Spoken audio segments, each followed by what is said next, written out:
Hey, what's going on YouTube? Quick little video update for you here. It's a Karambit forge we did out of a pair of garden shears.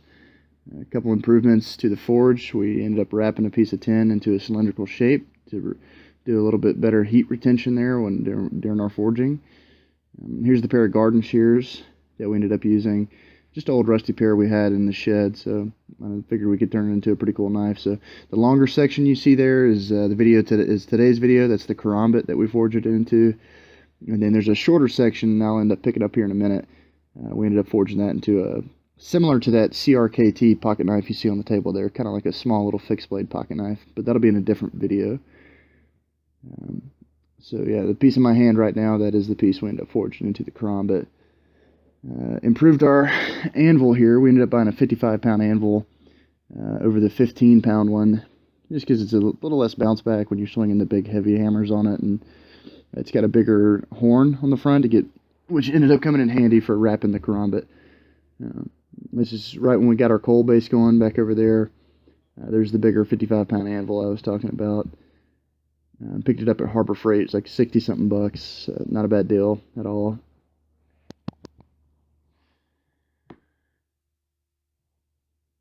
Same technique for getting it up to temperature, the old blow dryer with an extension on it.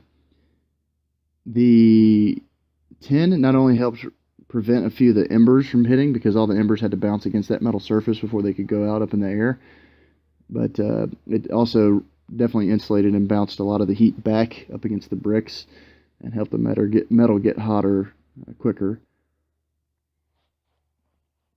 This is kind of just the first heat we did. I only had it in for probably like 10 or 12 minutes and took it out to see if it was hot enough, and it was going pretty decently, so I went and gave her a couple swings, and then this was second or third heat right here.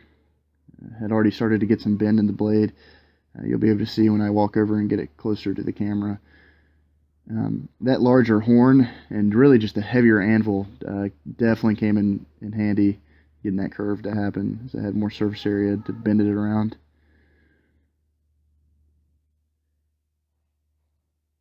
It's really a great idea to start with some small cheap tools like we did, 15-pound anvil and a hammer. And if you find out you do like it and it's fun, or you can get some kind of return investment off of it, and then you can start justifying to yourself or to a significant other getting this 55-pound anvil and some of this other stuff. But we ended up scaling up a little bit because we were having fun with it.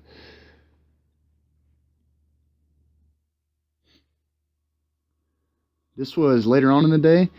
We ended up laying the tin over and really blocking it off completely in the back, and that was like a game changer. It was almost mimicking more like you would get from a store-bought forge, and that's how we ended up getting it to quenching temperature, was after we laid it down and started a whole nother coal base.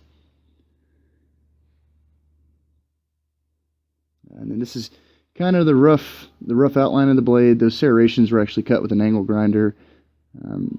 Not sure how you would do that on the forge. I'm definitely not at that level if that can be done on the forging table with hammers and tools, but we ended up just cutting those in with an angle grinder prior to quenching it before the steel got hardened. This is just me hucking it a couple times. I just hucked it 3 times, stuck it all 3 times. I was probably like 3 or 4 paces away. I had done a couple ground tosses just to test and see what the flip rate was, and it was about 3 or 4 paces. That was one good rotation to get it to stick. So stuck like a charm, maintained its blade. It's plenty tough. Earlier I was stabbing and prying on some logs, and the tip never even bent. So yeah, definitely hardened. I had a lot of fun doing it. Tell me what you think. Don't forget to like and subscribe, and appreciate you watching. Have a good one.